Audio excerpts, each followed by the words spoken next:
রাত পোহালেই ঘোষণা হতে চলেছে 2026 সালের নির্বাচনের ফলাফল। সেই আবহে উত্তর দিনাজপুরের রায়গঞ্জ পলিটেকনিক কলেজে প্রশাসনিক তৎপরতা এখন তুঙ্গে।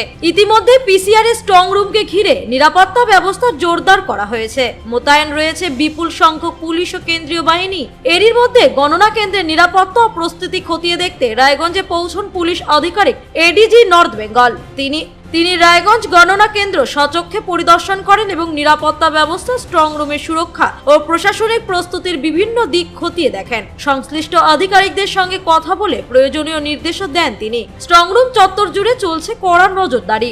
প্রশাসনের উচ্চ পদস্থ কর্তাদের লাগাতার আনাগোনা স্পষ্ট। আগামীকালের ভোট গণনা যাতে সম্পূর্ণ শান্তিপূর্ণ, স্বচ্ছ ও নির্বিঘ্নভাবে সম্পূর্ণ হয় তা নিশ্চিত করতে কোনো খামতি রাখতে চাইছে না প্রশাসন। ফল ঘোষণাকে ঘিরে রাজনৈতিক মহলে যেমন উত্তেজনা তুঙ্গে, তেমনি জেলার সাধারণ মানুষের নজর এখন রায়গঞ্জের গণনা কেন্দ্রের দিকেই। রায়গঞ্জ থেকে রামকৃষ্ণ দাসের রিপোর্ট, ক্লিক নিউজ।